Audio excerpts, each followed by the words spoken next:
Hi everyone, welcome back to Catalyst Education. Okay, so ഇന്ന് നമ്മളിവിടെ discuss ചെയ്യുന്നത് നമ്മൾ അക്കൗണ്ടൻസി ആസ് എ ബിഗിനറിലെ നമുക്കറിയാം നമ്മൾ +1 പഠിച്ചു തുടങ്ങുന്ന ഒരു സബ്ജക്റ്റ് ആണ് അക്കൗണ്ടൻസി എന്ന് പറയുന്നത്. അല്ലെങ്കിൽ നമ്മുടെ കൊമേഴ്സ് ബാക്ക്ഗ്രൗണ്ടിൽ നമുക്ക് ഏറ്റവും ഇമ്പോർട്ടൻ്റ് ആയിട്ട് വരുന്ന ഒരു സബ്ജക്റ്റ് ആണ് അക്കൗണ്ടൻസി അല്ലെങ്കിൽ അക്കൗണ്ട്സ് എന്ന് പറയുന്നത്.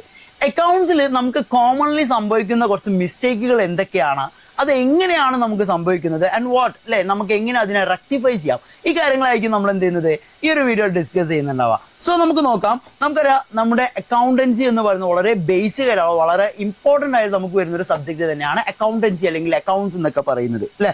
നമ്മുടെ ഡേ ടു ഡേ ആക്ടിവിറ്റീസും അഥവാ ഡെയിലി നമ്മുടെ ഫൈനാൻഷ്യൽ ട്രാൻസാക്ഷൻസ് എൻറ്റയർലി നമ്മൾ കൺട്രോൾ ചെയ്യുന്നത് ഈ ഒരു അക്കൗണ്ടൻസി ഇൻക്ലൂഡഡ് ആണ്. ഓക്കെ, സോ നമുക്ക് മെയിൻലി വരുന്ന കുറച്ച് മിസ്റ്റേക്കുകൾ, അഥവാ വളരെ ബേസിക് ആയിട്ട് വരുന്ന കുറച്ച് മിസ്റ്റേക്കുകളാണ് ഇവിടെ ലിസ്റ്റ് ഔട്ട് ചെയ്തിട്ടുള്ളത്. അതിൽ ഏറ്റവും ഫസ്റ്റ് വൺ എന്ന് പറയുന്നത് mixing up the personal and business finances അല്ലെ. As of a businessman, നമ്മളൊരു ബിസിനസ് മാൻ ഒക്കെ ആണ് എന്നുണ്ടെങ്കിൽ നമ്മുടെ പേഴ്സണൽ ഫിനാൻസും അതുപോലെ തന്നെ ബിസിനസിന്റെ ഫിനാൻസും മിക്സപ്പ് ചെയ്യുക എന്ന് പറയുന്നത് വളരെ വലിയൊരു നമുക്ക് എന്ത് സംഭവിക്കും, ഇങ്ങനെ മിക്സപ്പ് ചെയ്യുന്നതിലൂടെ നമുക്ക് ഏറ്റവും വലിയൊരു മിസ്റ്റേക്കാണ് അവിടെ സംഭവിക്കുന്നത് അല്ലെ. നമ്മൾ ഓൾറെഡി പഠിച്ചിട്ടുണ്ട് ബിസിനസ് എൻറ്റിറ്റി കൺസെപ്റ്റ് എന്ന് പറയുന്നത്. ബിസിനസ് വേറെയും ബിസിനസ് മാൻ വേറെ ആയിട്ടാണ് നമ്മൾ എപ്പോഴും കൺസിഡർ ചെയ്യുന്നത്. സോ ഡു നോട്ട് അല്ലെ, നമ്മൾ എന്ത് ചെയ്യാൻ പാടില്ല, നമ്മുടെ ബിസിനസിന്റെയും നമ്മുടെ പേഴ്സണൽ ഫിനാൻസും നമ്മൾ ഒരിക്കലും മിക്സപ്പ് ചെയ്യാൻ വേണ്ടി പാടില്ല അല്ലെ.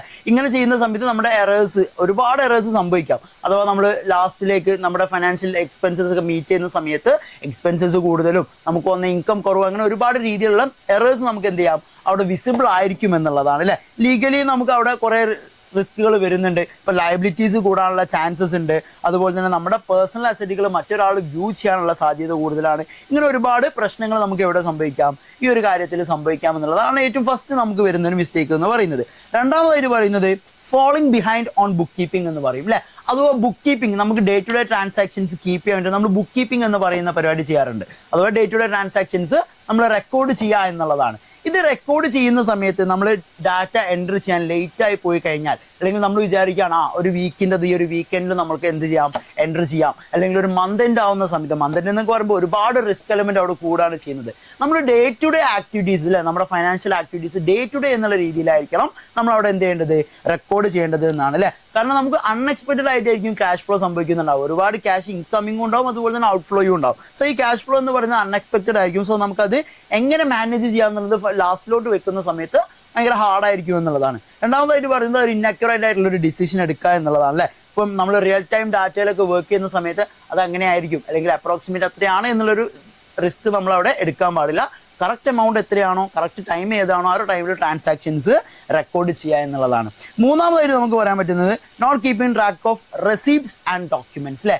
റെസീപ്റ്റ്സും അതുപോലെ തന്നെ ഡോക്യുമെന്റും നമ്മൾ കീപ്പ് ഓൺ ട്രാക്ക് ചെയ്യാതിരിക്കുക. അഥവാ ഒരു എക്സ്പെൻസ് മീറ്റ് ചെയ്ത് കഴിഞ്ഞാൽ അതിന്റെ ബില്ല് നമ്മൾ കീപ്പ് ചെയ്തിരിക്കണം അല്ലെ. അല്ലെങ്കിൽ ഒരു സാധനം നമ്മൾ പർച്ചേസ് ചെയ്ത് കഴിഞ്ഞാൽ അതിന്റെ ബില്ല്, ഇങ്ങനെയുള്ള ഡോക്യുമെന്റേഷൻ നമ്മൾ പ്രോപ്പർ ആയിട്ട് എന്ത് ചെയ്തിരിക്കണം എന്നുള്ളതാണ്, അവിടെ മെയിൻറ്റെയിൻ ചെയ്തിരിക്കണം എന്നുള്ളത് ഇമ്പോർട്ടൻ്റ് ആയിട്ട് വരുന്ന ഒരു കാര്യമാണ്. അതുപോലെ തന്നെ നമുക്ക് ഇപ്പോൾ അറിയാൻ വേണ്ടി പറ്റും, ഇപ്പോൾ നമുക്ക് പണ്ടത്തെ പോലെയൊന്നുമല്ല, വളരെ സിമ്പിളായിട്ട് നമ്മുടെ മൊബൈൽ ഫോൺ യൂസ് ചെയ്തിട്ടൊക്കെ തന്നെ ബില്ലുകൾ സ്കാൻ ചെയ്യാനും നമ്മുടെ സോഫ്റ്റ്വെയറിലൊക്കെ അപ്ലോഡ് ചെയ്യാനുള്ള ഓപ്ഷൻസ് അവൈലബിൾ ആണ്. സോ ഇത്തരം ടെക് റിലേറ്റഡ് ആയിട്ടുള്ള ഓപ്ഷൻസ് ഒക്കെ നമ്മൾ മാക്സിമം യൂട്ടിലൈസ് ചെയ്തുകൊണ്ട് എന്ത് ചെയ്യുക, നമ്മുടെ കീപ്പ് ഓൺ ട്രാക്കിംഗ് ചെയ്യുക. എന്തിനെ പറ്റിയിട്ട്, നമ്മുടെ ഡോക്യുമെന്റേഷനും നമ്മുടെ റെസിപ്റ്റ്സും പേയ്മെന്റ് ഒക്കെ കംപ്ലീറ്റ്ലി എന്ത് ചെയ്യുക, കീപ്പ് ഓൺ ട്രാക്കിംഗ് ചെയ്യുക എന്നുള്ളതാണ്.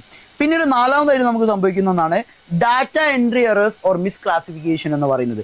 നമ്മൾ എൻട്രി ചെയ്യുന്ന സമയത്ത് ഉണ്ടാകുന്ന മിസ്റ്റേക്ക് ആണല്ലേ. ഇപ്പോൾ ഫോർ എക്സാമ്പിൾ ട്രാൻസ്പോർട്ടേഷന് വേണ്ടിയിട്ട് ഞാനൊരു 500 rupees കൊടുത്തു അല്ലേ, ബട്ട് അതിന് പകരമായിട്ട് ഞാൻ 5000 ആയി പോയി എൻട്രി ചെയ്തത്. അവിടെ നമ്മൾ എൻട്രി ചെയ്തിട്ടുള്ള മിസ്റ്റേക്ക് ആണ്. ഇനി അതല്ലെങ്കിൽ ഡ്യൂപ്ലിക്കേറ്റ് എൻട്രീസ് അല്ലേ. അപ്പം ഞാൻ ഓൾറെഡി ഇന്ന് ഈവനിങ് ചെയ്ത ഒരു എക്സ്പെൻസ്, ഇപ്പോൾ ഈവനിങ് ഞാനൊരു പർച്ചേസ് ചെയ്തു, അതിന്റെ എമൗണ്ട് ഞാൻ എൻട്രി ചെയ്തു. നാളെ വന്ന സമയത്ത് ഞാൻ വിചാരിച്ചു ഓക്കെ ഇത് എനിക്ക് ഇന്നലെ yesterday I forgot to record the transaction. അങ്ങനെയാണെങ്കിൽ ഞാൻ വീണ്ടും നെക്സ്റ്റ് ഡേയിൽ എന്ത് ചെയ്യാണ്, വീണ്ടും ആ ഒരു ട്രാൻസാക്ഷൻ അല്ലെ, ഡബിൾ എൻട്രീസ് അവിടെ സംഭവിച്ചു എന്നുള്ളതാണ് അല്ലെ. സോ ഇത്തരം എക്സ്പെൻസും കാര്യങ്ങളൊക്കെ എന്ത് ചെയ്യുക, നമ്മൾ എൻട്രി ചെയ്യുന്ന സമയത്ത് എമൗണ്ട് ആയാലും എക്സ്പെൻസ് ആയാലും ഡേറ്റ് ആയാലും ടൈം ആയാലും പ്രോപ്പർ ആയിട്ട് മെയിൻറ്റെയിൻ ചെയ്യുക എന്നുള്ളത് വളരെ ഇമ്പോർട്ടൻ്റ് ആയിട്ട് വരുന്ന ഒരു കാര്യമാണ് അല്ലെ. ആൻഡ് ഫൈനലി നമുക്ക് ലാസ്റ്റ് വൺ ആയിട്ട് പറയുന്നതാണ് സ്കിപ്പിംഗ് റെഗുലർ അക്കൗണ്ട് റീകൺസിലേഷൻ. നമുക്കൊരു അക്കൗണ്ട് റീകൺസിലേഷൻ വളരെ ഇമ്പോർട്ടൻ്റ് ആണ്.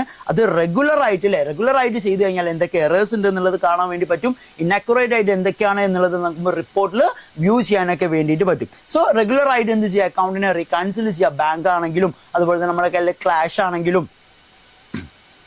റെഗുലർ ആയിട്ട് നമ്മുടെ അക്കൗണ്ടുകളെ റീകൺസിൽ ചെയ്യുക. ബാങ്ക് ആണെങ്കിലും നമ്മുടെ കയ്യിലുള്ള ക്യാഷ് ആണെങ്കിലും ഒക്കെ ഇതിനെ പ്രോപ്പറായിട്ട് നമ്മൾ എന്ത് ചെയ്യുക, റീകൺസിൽ ചെയ്തുകൊണ്ട് എറേഴ്സ് റെക്ടിഫൈ ചെയ്തിട്ടൊക്കെ എന്ത് ചെയ്യുക, നമ്മുടെ അക്കൗണ്ട്സ് നമ്മൾ മുന്നോട്ട് കൊണ്ടുപോകുക എന്നുള്ളതാണ്. ആൻഡ് ഫൈനലി നമുക്ക് പറയാൻ പറ്റുന്നത് ഇതിന് വേണ്ടിയിട്ട് നല്ല രീതിയിലുള്ള ഹാബിറ്റുകൾ അല്ലേ, നമുക്ക് ഏറ്റവും വളരെ ബേസിക് ആയിട്ടുള്ള പ്രിൻസിപ്പിൾ തൊട്ടിട്ട് നമ്മുടെ പ്രൊഫഷണൽ അഡ്വൈസേഴ്സിനോട് ചോദിച്ചിട്ട് വരെ അക്കൗണ്ട്സും കാര്യങ്ങളും നമ്മൾ എന്ത് ചെയ്യുക, പ്രോപ്പറായിട്ട് മുന്നോട്ട് കൊണ്ടുപോയി കഴിഞ്ഞാൽ നമ്മുടെ ഒരു അക്കൗണ്ട്സ് ഇപ്പോൾ നമ്മുടെ ഒരു കമ്പനി ബേസിൽ വർക്ക് ചെയ്യുകയാണെങ്കിലും ഇനി ഇൻ കേസ് നമ്മുടെ പേഴ്സണൽ കാര്യങ്ങളാണെങ്കിലും നമുക്ക് അവിടെ ഒരു ഫൈനാൻഷ്യൽ ഫ്രീഡം പോലുള്ള കാര്യങ്ങൾ കൂടുതലായിട്ട് എൻജോയ് ചെയ്യാൻ വേണ്ടിയിട്ട് പറ്റും. സോ ഒരു വീഡിയോ ഇഷ്ടപ്പെട്ടിട്ടുണ്ടെങ്കിൽ നിങ്ങളുടെ എല്ലാ ഫ്രണ്ട്സിലേക്കും ഷെയർ ചെയ്യുക ആൻഡ് നമ്മുടെ ചാനൽ ഒന്ന് സബ്സ്ക്രൈബ് ചെയ്യുക. And thank you so much.